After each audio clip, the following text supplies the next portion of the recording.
오늘은 진료실에서 환자분들이 가장 많이 물어보는 주제, 원장님, 뼈에 좋은 영양제 도대체 뭘 먹어야 할까요? 이런 주제로 얘기해 보겠습니다. 안녕하세요. 정형외과 전문의 김효종입니다. 여러분, 주위에서 골다공증이라는 질환에 대해서 들어본 적이 있으세요? 중년 이후에 많이 발생하는 이 질환은 쉽게 말해서 뼈가 삭아서 약해지는 질환입니다. 다행히 뼈는 갑자기 하루아침에 약해지는 것은 아니에요. 오랜 기간에 걸쳐서 천천히 약해지는데요. 문제는 뭐냐면 한 번 약해진 뼈는 다시 튼튼하게 되돌리기가 매우 어렵다는 게 문제입니다. 그래서 뼈는 튼튼할 수 있도록 미리미리 관리를 하셔야 해요. 왼쪽 그림은 정상인 사람의 뼈예요. 뼈의 단면을 잘라보면 표면의 단단한 부분과 내부의 부드러운 두 가지 부분으로 나뉘어요. 이 단단한 표면을 피질골이라고 하는데요. 아주 빽빽하고 치밀하고 단단해서 외부의 충격을 견디는 기둥 역할을 합니다. 반면에 이 부드러운 내부는 해면골이라고 하는데요. 이게 이제 부드럽기 때문에 스폰지본이라고도 해요. 해면골 내부를 이제 현미경으로 자세히 들여다보면 가느다란 뼈 기둥들이 그물망 형태로 이렇게 얽혀 있어요. 이거를 의학적 용어로 골소주라고 합니다. 이러한 그물 구조가 있어서 우리는 이제 뼈가 무게가 가벼우면서도 외부의 충격을 전체적으로 분산시켜서 쿠션처럼 흡수하는 작용을 합니다. 이 해면골의 그물 구조에 이렇게 구멍이 늘어나고 골 소주에 있는 기둥들이 툭툭툭 끊어져서 줄어들어서 이렇게 이제 구멍 뚫린 수수깡처럼 약해지는 현상을 골다공증이라고 합니다. 골다공증이 무서운 이유가 있어요. 부러지기 전까지는 아무런 통증이나 증상이 없어서 내가 골다공증이 있는지 없는지 알 수 없다는 게 무서워요. 건강하고 정상적인 뼈라면 가볍게 넘어졌다고 해서 부러지지 않습니다.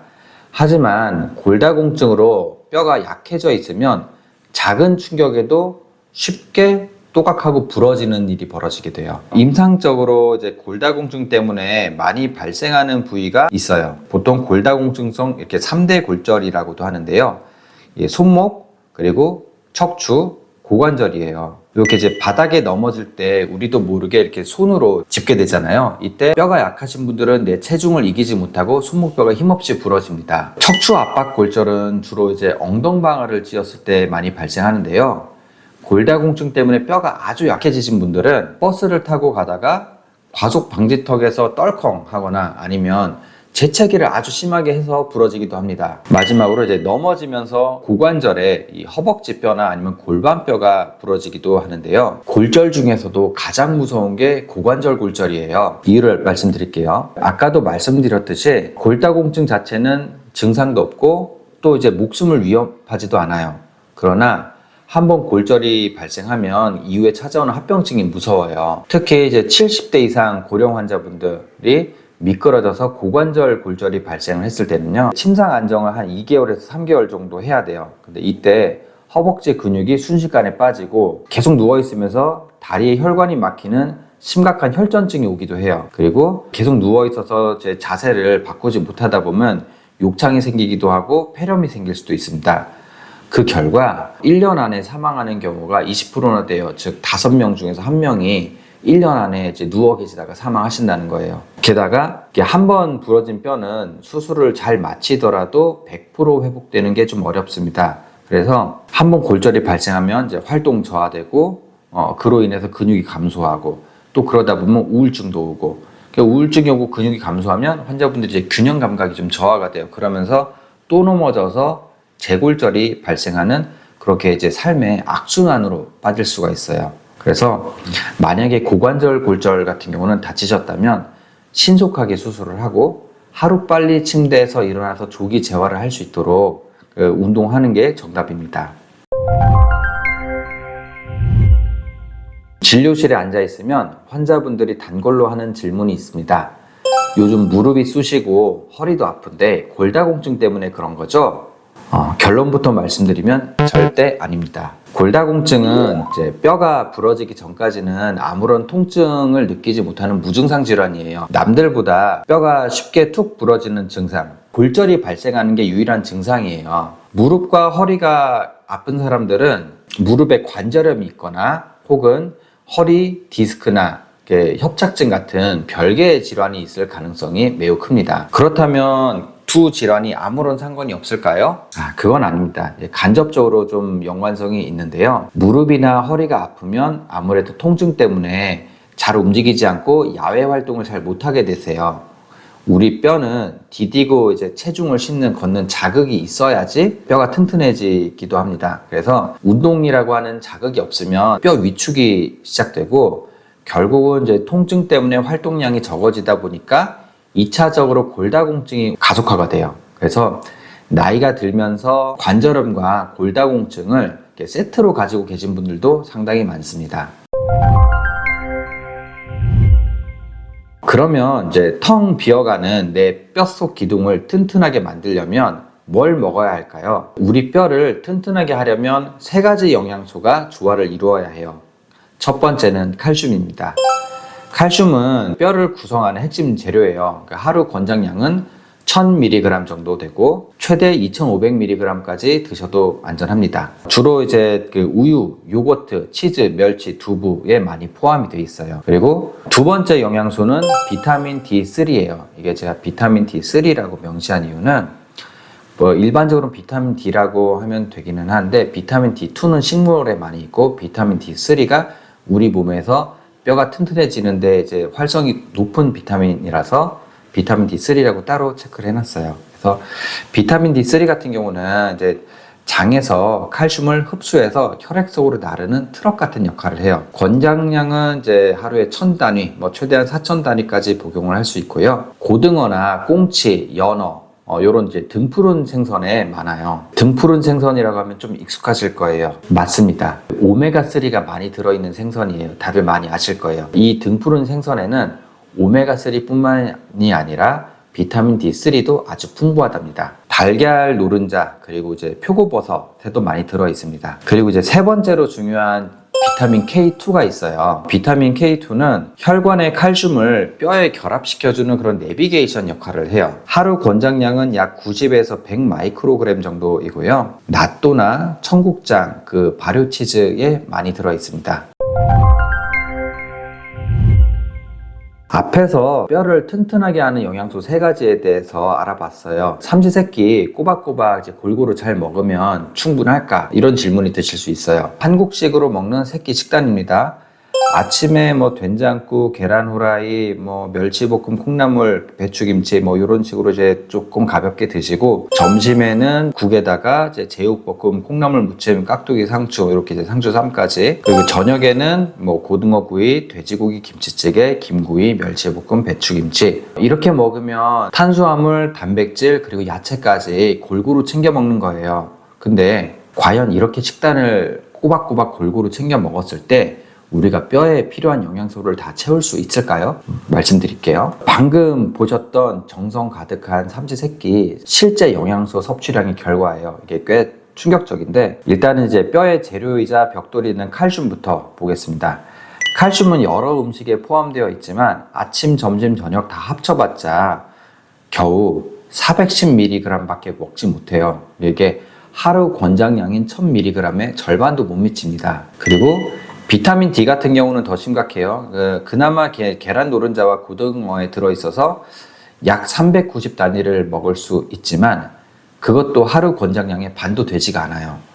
만약에 여기서 고등어를 먹지 않았다면 1000단위가 필요한데 40단위만 섭취한 거예요. 그리고 이제 진짜 문제는 이제 비타민 K2입니다. 아침 저녁으로 김치를 좀 드셔가지고 그 발효된 김치에 약 2 마이크로그램 정도가 들어있어서 4 마이크로그램을 먹었다고 치고 그러면 하루 권장량에서 약 4%밖에 섭취를 못한 거예요. 결론적으로 말씀드리면 우리가 이제 일상적으로 먹는 한국인의 이제 밥상으로는 우리 뼈를 튼튼하게 지켜낼 수가 없다는 게 결론입니다. 그럼 여기서 이제 아마 이런 생각하신 분들이 있을 거예요. 원장님, 그러면 한식을 먹고 부족한 만큼 우유를 많이 먹으면 되지 않나요? 결론부터 말씀드리면 이번에도 역시 아닙니다. 물론 우유는 단백질, 탄수화물, 유지방이 골고루 들어있는 훌륭한 완전식품이 맞습니다. 그리고 우유 한 잔에는 칼슘이 200mg이나 들어있어요. 그런데 우유의 칼슘 흡수율은 약 30% 정도밖에 안 돼요.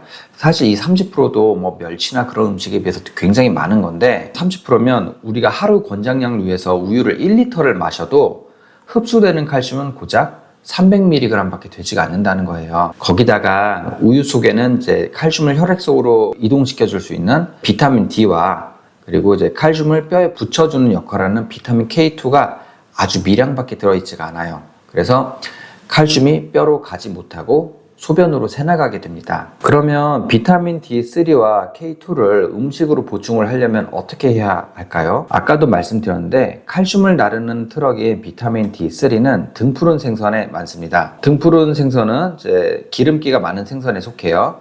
대표적으로 고등어, 꽁치, 연어가 있는데요. 슬라이드에는 제가 써놓지 않았지만 갈치나 조기, 삼치, 멸치 이런 생선들에도 비타민 D3가 많습니다. 게다가 이런 생선들은 피를 맑게 해주는 오메가3도 풍부한 생선들이에요. 반면에 비타민 D3가 별로 없는 생선들이 있어요. 여기 써놓지는 않은데 명태, 대구, 가자미, 광어, 우럭 이렇게 기름기가 적은 흰살 생선에는 비타민 D3가 거의 없습니다. 문제는 이걸로도 하루 권장량인 1000단위를 채우기가 매우 어려워요. 고등어 100g에 보통 비타민 D3가 300단위 정도가 있기 때문에 고등어로 하루 권장량을 채우려면 고등어를 약 350g을 매일매일 구워 드셔야 되고요.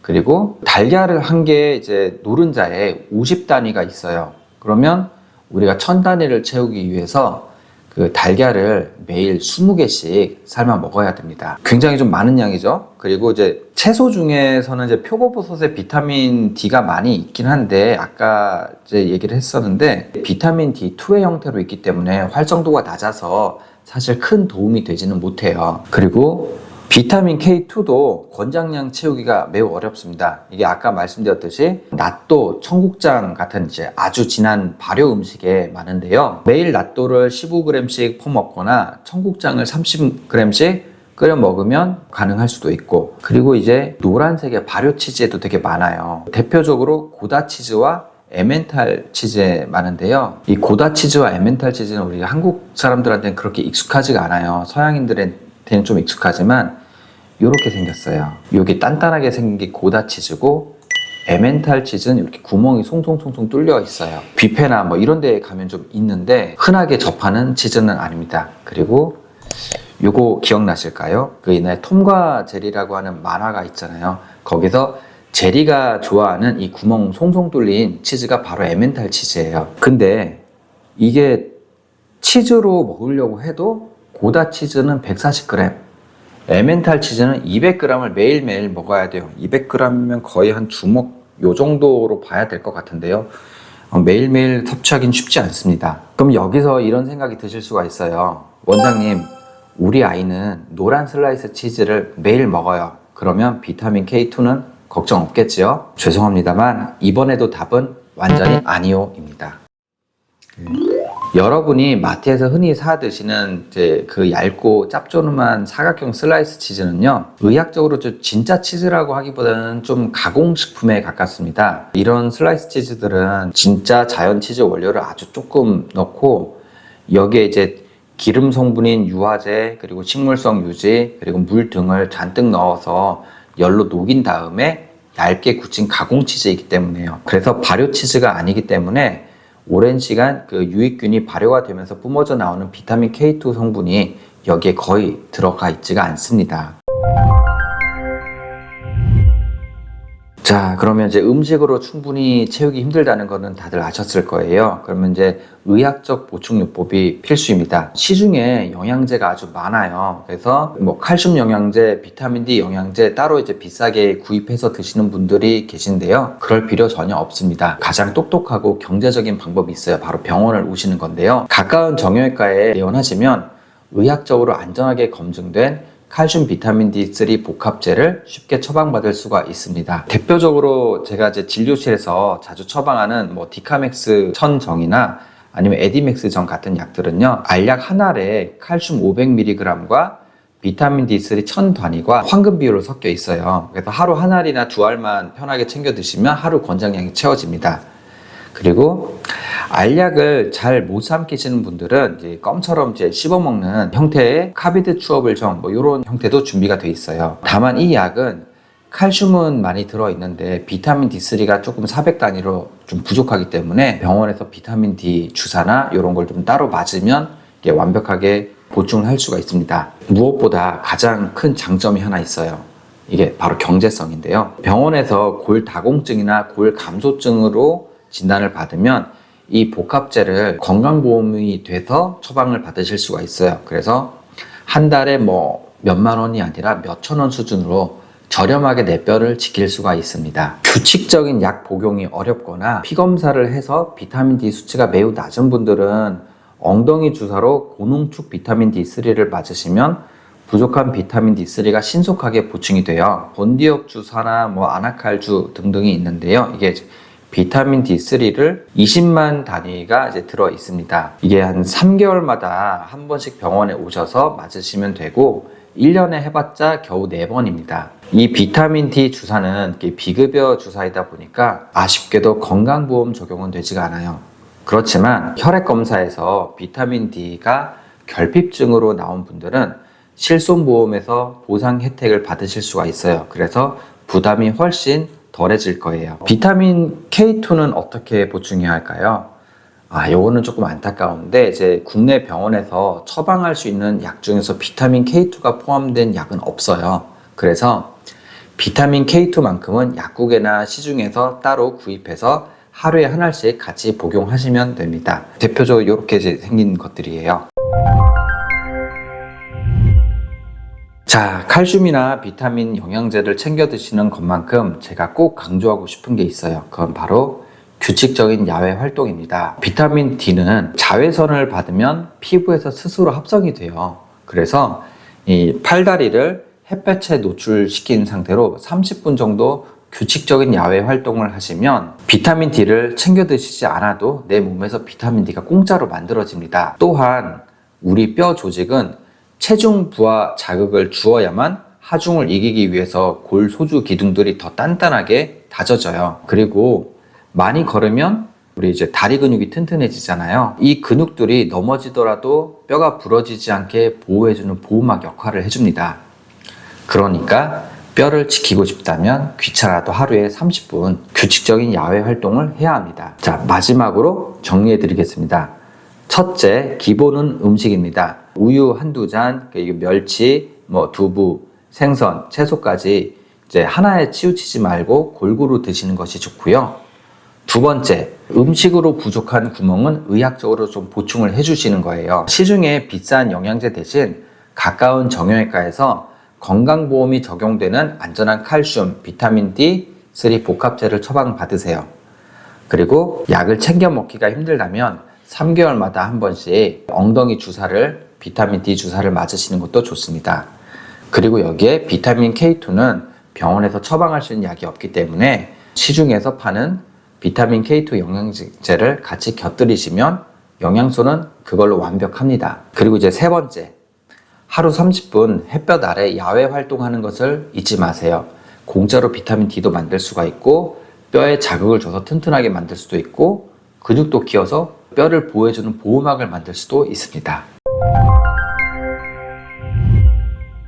오늘은 저와 함께 뼈 건강에 대해서 공부해 봤습니다. 제가 말씀드린 세 가지를 실천을 하시면 100세까지 부러지지 않는 강철 같은 뼈를 만들 수 있을 거예요.